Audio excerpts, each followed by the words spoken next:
പിതാവിൻ്റെയും പുത്രൻ്റെയും പരിശുദ്ധാത്മാവിൻ്റെയും നാമത്തിൽ ആമേൻ. എൻ്റെ പ്രിയപ്പെട്ടവരെ, ഇന്ന് ഫെബ്രുവരി 28 ശനിയാഴ്ച, അമ്മേ പരിശുദ്ധ അമ്മേ, അമ്മേ പരിശുദ്ധമേ, ദൈവമാതാവേ, കൃപാസനത്തിലൂടെ ഞങ്ങൾക്കും ഞങ്ങളുടെ ദേശത്തിനും അമ്മ മധ്യസ്ഥം തേടി തന്ന എല്ലാ അനുഗ്രഹങ്ങൾക്കും കൃപകൾക്കും ഞങ്ങളിപ്പോൾ ഹൃദയം നിറഞ്ഞ നന്ദി പറയുന്നു.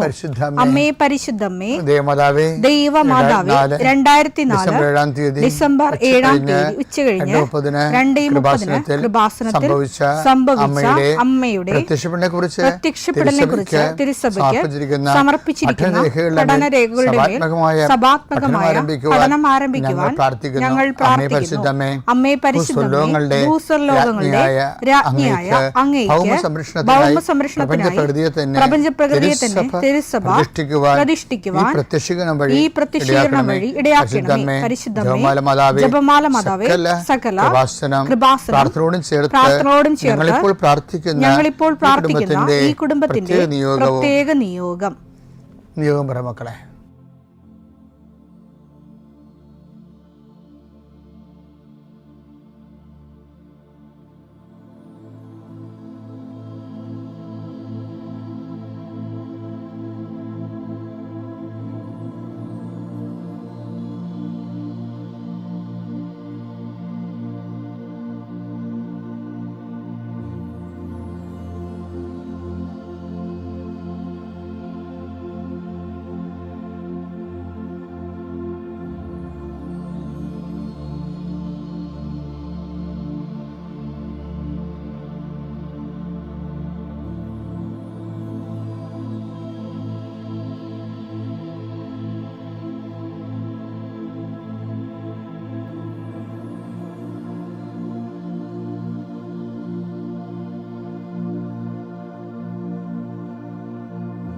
അമ്മയുടെ പ്രത്യക്ഷീകരണത്തിന്റെ ഈ അനുഗ്രഹവേളയിൽ ഞങ്ങൾക്ക് സാധിച്ചു തരുവാൻ കനിയണമേ. ആമേൻ. വിശ്വാസ പ്രമാണം. സർവശക്തനായ പിതാവും ആകാശത്തിന്റെയും ഭൂമിയുടെയും സൃഷ്ടാവുമായ ദൈവത്തിൽ ഞാൻ വിശ്വസിക്കുന്നു. അവിടുത്തെ ഏകപുത്രനും ഞങ്ങളുടെ കർത്താവുമായ ഈശോമിശിഹായിലും ഞാൻ വിശ്വസിക്കുന്നു. ഈ പുത്രൻ പരിശുദ്ധാത്മാവിനാൽ ഗർഭസ്ഥനായി കന്യകാമറിയത്തിൽ നിന്ന് പിറന്ന് പൊന്തിയോസ് പീലാത്തോസിന്റെ കാലത്ത് പീഡകൾ സഹിച്ച് കുരിശിൽ തറയ്ക്കപ്പെട്ട് മരിച്ച് അടക്കപ്പെട്ട് പാതാളങ്ങളിൽ ഇറങ്ങി മരിച്ചവരുടെ ഇടയിൽ നിന്ന് 3-ാം നാൾ ഉയർത്ത് സ്വർഗത്തിലേക്ക് എഴുന്നള്ളി സർവശക്തിയുള്ള പിതാവായ ദൈവത്തിന്റെ വലതുഭാഗത്തിരിക്കുന്നു. അവിടെ നിന്ന് ജീവിക്കുന്നവരെയും മരിച്ചവരെയും വിധിക്കുവാൻ വരുമെന്നും ഞാൻ വിശ്വസിക്കുന്നു. പരിശുദ്ധാത്മാവിലും ഞാൻ വിശ്വസിക്കുന്നു.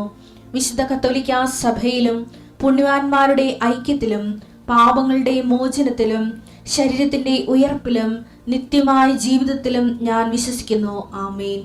സുഖസ്ഥനായ ഞങ്ങളുടെ പിതാവേ, അങ്ങയുടെ നാമം പൂജിതമാകണമേ. അങ്ങയുടെ രാജ്യം വരണമേ. അങ്ങയുടെ തിരുമനസ് സ്വർഗത്തിലെ പോലെ ഭൂമിയിലും ആകണമേ. അന്നു വേണ്ടുന്ന ആഹാരം ഇന്ന് ഞങ്ങൾക്ക് തരണമേ. ഞങ്ങളോട് തെറ്റ് ചെയ്യുന്നവരോട് ഞങ്ങൾ ക്ഷമിക്കുന്നത് പോലെ ഞങ്ങളുടെ തെറ്റുകൾ ഞങ്ങളോടും ക്ഷമിക്കണമേ. ഞങ്ങളെ പ്രലോഭനത്തിൽ ഉൾപ്പെടുത്തരുതേ, തിന്മയിൽ ഞങ്ങൾ രക്ഷിക്കണമേ. ആമേൻ. നന്മ നിറഞ്ഞ മറിയമേ, സ്വസ്തി. കർത്താവ് അങ്ങയുടെ കൂടെ സ്ത്രീകളിൽ അങ്ങ് അനുഗ്രഹിക്കപ്പെട്ടവളാകുന്നു. അങ്ങയുടെ ഉദരത്തിൻ ഫലമായി ഈശോ അനുഗ്രഹിക്കപ്പെട്ടവനാകുന്നു. പരിശുദ്ധ മറിയമേ, തമ്പുരാന്റെ അമ്മേ, പാപികളായ ഞങ്ങൾക്ക് വേണ്ടി ഇപ്പോഴും ഞങ്ങളുടെ മരണസമയത്തും തമ്പുരാനോട് അപേക്ഷിക്കണമേ. ആമേൻ. എൻ്റെ കർത്താവ്, നിന്റെ ഉന്നതമായ നാമത്തിന് സ്വസ്ഥം ചെയ്യുന്നു.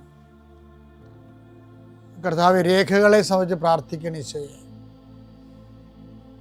രേഖകൾ കയ്യിലില്ലെങ്കിൽ പോലും മനസ്സുകൊണ്ട് നിങ്ങൾ ആ രേഖകൾ നിങ്ങളുടെ കയ്യിൽ ഓർക്കുക. ചിലപ്പോൾ മാർക്ക് ലിസ്റ്റ് ആകും, ചിലപ്പോൾ സർട്ടിഫിക്കറ്റ് ആകും, ചിലപ്പോൾ ഹോൾ ടിക്കറ്റ് ആകും, ചിലപ്പോൾ പ്രമാണമാകും, ചിലപ്പോൾ നക്കലാകും, ചിലപ്പോൾ പറമ്പ് തരം മാറ്റാനുള്ള അപേക്ഷയാകും, ചിലപ്പോൾ നിങ്ങൾക്ക് വീടിന് നമ്പർ കിട്ടാൻ വേണ്ടിയുള്ള പ്രയാസത്തിൻ്റെ അതിനുള്ള അപേക്ഷ. എല്ലാം മനസ്സുകൊണ്ട് ഓർക്കുക. ആ രേഖകൾ ലഭിക്കാൻ ആവശ്യമായ രേഖകൾ വിസയുടെ രേഖകളാകാം, അല്ലെങ്കിൽ ഇൻ്റർവ്യൂവിൻ്റെ രേഖകളാകാം, അല്ലെങ്കിൽ വിസ ഇൻ്റർവ്യൂ ആകാം. എല്ലാം രേഖകൾ മനസ്സിൽ ഓർക്കുക. നിങ്ങളുടെ ഫയലിലുള്ള മുഴുവൻ രേഖകൾ നിങ്ങൾ ആരെങ്കിലും പ്രൊഡ്യൂസ് ചെയ്യാൻ വില്ലേജ് ഓഫീസർ തൊട്ട് കളക്ടർ വരെ മന്ത്രി വരെ നിങ്ങളുടെ ഓരോരോ കമ്പനികളിൽ CEO വരെ ബോസ് വരെ സമർപ്പിക്കാനുള്ള എല്ലാ രേഖകളും മനസ്സിൽ സൂക്ഷിക്കുക. കർത്താവേ, അങ്ങയുടെ മക്കളുടെ രേഖകൾ ഞാനിന്ന് പ്രാർത്ഥിക്കുകയാണ്. ചിലക്ക് രേഖകളില്ല, ചിലക്ക് നഷ്ടപ്പെട്ടു, ചിലക്ക് കിട്ടാനിരിക്കുന്നതേ ഉള്ളൂ, സമയത്ത് കിട്ടണില്ല. അങ്ങനെയുള്ള എല്ലാ രേഖകളും, ചിലക്ക് രേഖ കൊടുക്കണില്ല, മനഃപൂർവ്വം കൊടുക്കണില്ല, കൈക്കൂലി ഇല്ലാത്തവന് കൊടുക്കണില്ല, അല്ലെങ്കിൽ അവരുടെ ആയിട്ടുള്ള വൈകല്യങ്ങളുള്ളതുകൊണ്ട് കൊടുക്കണില്ല, അല്ലെങ്കിൽ വേറെ താല്പര്യങ്ങളുള്ളതുകൊണ്ട് കൊടുക്കണില്ല. അങ്ങനെയുള്ള പൈശാചികമായ തടസ്സങ്ങൾ യേശുക്രിസ്തു ഉന്നതമായ നാമത്തിൽ സഭയുടെ അധികാരത്തിൽ കുരിശിൻ്റെ അടയാളത്തിൽ 40 വർഷം ഞാൻ അർപ്പിച്ച കൃപാന്റെ ശക്തിയാൽ കൃപാസ്ഥാനത്താറെ ജീവനോടെ പ്രത്യക്ഷപ്പെട്ട മാതാവിൻ്റെ മധ്യസ്ഥത്താൽ നിൻ്റെ മുഴുവൻ രേഖകളെ അതിൻ്റെ തടസ്സങ്ങൾ വിടുവിക്കുകയും നിന്നെ അനുഗ്രഹിക്കുകയും ചെയ്യുന്നു. നിത്യം പിതാവും പുത്രനും പരിശുദ്ധാത്മാവിൽ നീക്കാമേ. എൻ്റെ പ്രിയപ്പെട്ടവരെ, പിന്നുണ്ടല്ലോ, അതായത് ചില കാര്യങ്ങൾ ചെയ്യാനേ നമുക്ക് പറ്റത്തില്ല. ചില പരീക്ഷ എഴുതാൻ നമുക്ക് പറ്റത്തില്ല. ചില ഇൻ്റർവ്യൂവിനെ കഴിഞ്ഞ ദിവസങ്ങളൊരു സാക്ഷി വിജിഷ്യ എന്ന് പറഞ്ഞൊരു മോള് സാക്ഷ്യം പറഞ്ഞു. അവളെന്ന് പറഞ്ഞു SOP, അതിൻ്റെ ഫുൾ ഫോം എനിക്കറിയാൻ പാടില്ല. അതായത് പ്രോജക്റ്റിൻ്റെ source, the source of the project. അത് ചോദിക്കണ ഒരു ചോദ്യമാണ്. ഇൻ്റർവ്യൂ ചെയ്യുമ്പോൾ PhD ഇൻ്റർവ്യൂ ചോദിക്കണതാണ്, നിങ്ങളുടെ പ്രോജക്റ്റിൻ്റെ സോഴ്സ് എന്താണ്, ആ സ്കോപ്പ്, അതിൻ്റെ സ്കോപ്പ്, ഇങ്ങനെ കുറേ കാര്യം ചോദിക്കും. അപ്പോൾ ഇവൾക്ക് ഇതിനെക്കുറിച്ച് ഒരു ഐഡിയയും ഇല്ല. ഇവൾ അമ്മയോട് പറഞ്ഞു, അമ്മേ എന്നോട് ആ ചോദ്യം ചോദിക്കരുത്, സത്യമായിട്ട് എനിക്കറിയത്തില്ല, ഞാൻ തോറ്റുപോകും, ഞാൻ ഉടമ്പടി കാശൂരി പിടിച്ച് നിന്നെയും കൊണ്ടാണ് ഞാൻ പോണത്, ഞാൻ തോറ്റ് മുടങ്ങരുത്, എന്നോട് ചോദിക്കരുത്. അപ്പോൾ അവൾ ആ ദൈവമായിട്ട് അത്തരം ഒരു ആത്മബന്ധമുള്ളതുകൊണ്ട് ഈശോയോട് അങ്ങനെയൊക്കെ പറയാനുള്ള സ്വാതന്ത്ര്യമുണ്ട്. പക്ഷേ ആ കുഞ്ഞിനോട് മാത്രം ആ SOP ചോദിച്ചില്ല, പക്ഷെ ബാക്കി 14 പേരോട് ചോദിച്ചു.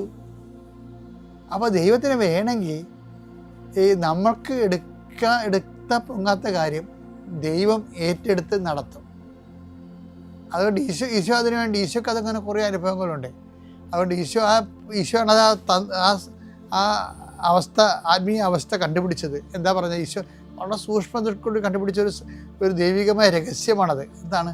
യോഹന്നാൻ 14:10 വായിച്ച്, ഞാൻ പിതാവിലും പിതാവ് എന്നിലുമാണെന്ന് നീ വിശ്വസിക്കുന്നില്ലേ? ഞാൻ നിന്നോട് പറയുന്ന വാക്കുകൾ സ്വമേധയാ പറയുന്നതല്ല, പ്രത്യുത എന്നിൽ വസിക്കുന്ന പിതാവ് തന്റെ പ്രവൃത്തികൾ ചെയ്യുകയാണ്. ഈശോ മനസ്സിലാക്കിയ ഒരു സത്യമാണ്.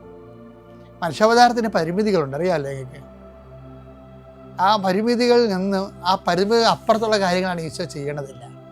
അപ്പോൾ ഈശോ അത് പറയുകയാണ്, അതെങ്ങനെ ചെയ്യണമെന്ന് വെച്ച് കഴിഞ്ഞാൽ, പിതാവ് എന്നിൽ വസിച്ചുകൊണ്ട് അവൻ്റെ പ്രവൃത്തികൾ ചെയ്യണമെന്ന്. ഈ ഒരു ആധ്യാത്മിക സാധ്യത ഉണ്ടാക്കിയ വിപ്ലവം ഉണ്ടല്ല, ചെറിയ വിപ്ലവമൊന്നുമല്ല. എന്നുവെച്ചാൽ നമ്മൾക്ക് എടുത്താൽ പൊങ്ങാത്ത കാര്യങ്ങളുണ്ട്, നമുക്ക് നടക്കാത്ത കാര്യങ്ങളുണ്ട്. നമുക്ക് നടക്കാത്ത കാര്യങ്ങൾ തള്ളിക്കളയാനോ നടക്കത്തില്ലെന്ന് വിചാരിച്ച് നിരാശപ്പെടാനോ അല്ല. എൻ്റെ പിതാവ് എന്നിൽ വസിച്ചുകൊണ്ട് അവൻ്റെ പ്രവൃത്തി ചെയ്യുന്ന പോലെ തന്നെയാണ് ഈശോ നേരത്തെ ഒരു വചനം പറഞ്ഞിട്ട് നമ്മളോട് 15:10, ഞാൻ എൻ്റെ പിതാവിൻ്റെ കൽപ്പന പാലിച്ച് അവിടുത്തെ സ്നേഹത്തിൽ വസിക്കുന്ന പോലെ എൻ്റെ കൽപ്പന പാലിച്ചാൽ നിങ്ങൾ എൻ്റെ സ്നേഹത്തിൽ നിലനിൽക്കും, അപ്പം വസിക്കും. അപ്പം ഈശോയുടെ വചനങ്ങൾ ഉടമ്പടി പാലിച്ചാൽ നമ്മൾ കർത്താവ് നമ്മളിൽ വസിക്കുമെന്നാണ് പറയണത്. കർത്താവ് നമ്മൾ വസിച്ചാൽ എന്താ ഗുണം? അത് 14:10 ഇഫക്റ്റ് ഉണ്ടാകും. എന്താണ്? എൻ്റെ പിതാവ് എന്നിൽ വസിച്ചുകൊണ്ട് അവൻ്റെ പ്രവർത്തനം ചെയ്യുന്ന പോലെ ഈശോ ഉടമ്പടി പ്രകാരം നമ്മൾ വസിച്ചുകൊണ്ട് ഈശോയുടെ പ്രവൃത്തികൾ ചെയ്യും. അപ്പോൾ ചെറിയ പ്രവൃത്തിയൊന്നും ആയിരിക്കത്തില്ല, അത് വലിയ പ്രവൃത്തികളായിരിക്കും. തിരിഞ്ഞു നോക്കുമ്പോൾ നമ്മൾ അന്തം വിട്ടു പോകും. ചില പട്ടി വരുമ്പോഴേ ചില സമയത്തൊക്കെ ഞാൻ ഓടിയിട്ടുണ്ട്, ജീവനം കൊണ്ട് ഓടുമ്പോൾ നമ്മൾ തോടൊക്കെ ഒറ്റ ചാടത്തില്ലേ, മതിൽ വരെ ചാടുന്ന ആൾക്കാരുണ്ട്. പക്ഷേ പിറ്റേ ദിവസം പട്ടി ഇല്ലാത്ത സമയത്ത് നമ്മൾ ചുമ്മാ ഒന്ന് ഓടി വന്നാൽ ചാടാൻ പറ്റുമോ? ഇല്ല. ഇതുപോലെ തന്നെ എന്തൂസിയാസം എന്നും സംഭവമുണ്ട്. അഭിഷേകത്തിൻ്റെ അനുഭവ തലങ്ങളാണ്. തെയോസ് എന്ന് വെച്ച് കഴിഞ്ഞാൽ ദൈവം അകത്ത്, തെയോസ് എന്ന് വെച്ചാൽ ദൈവം, എന്ന് അകത്ത്. നമ്മൾ ഈ വസിപ്പിലൂടെ കർത്താവിൻ്റെ കൽപ്പനകൾ പാലിച്ച് അനുസരിച്ചുകൊണ്ട് ഉടമ്പടി ജീവിക്കുമ്പോൾ കർത്താവിൻ്റെ ഒരു അന്തർവസിപ്പുണ്ടാവും. ഈ വസിപ്പിലൂടെ ഈശോ ഈ പറഞ്ഞില്ലേ, ഞാൻ പിതാവിൻ്റെ അടുക്കലേക്ക് പോകുന്നത് കൊണ്ട് ഇതിനേക്കാൾ വലിയ കാര്യങ്ങൾ ചെയ്യാൻ പറ്റുമെന്ന്. അതായത് അന്തർവസിപ്പോട് സംഭവിക്കുന്നതാണത്. വലിയ കാര്യങ്ങൾ ഈ മരിയൻ ഉടമ്പടിയുടെ ലക്ഷ്യം തന്നെ എന്താണ്? ശക്തനായ എനിക്ക് വലിയ കാര്യങ്ങൾ ചെയ്യാം. അപ്പം അതുകൊണ്ട് ഞാൻ ഹെവി ഡ്യൂട്ടി വിഷയങ്ങൾ വെച്ചാൽ നിങ്ങൾ ഉടമ്പടി അതനുസരിച്ച് കൊണ്ട് ബലപ്പെടുത്തിയാൽ മതി. കർത്താവ് വലിയ കാര്യങ്ങൾ നമ്മുടെ ഉള്ളിൽ നിന്ന് നിർവഹിച്ചു.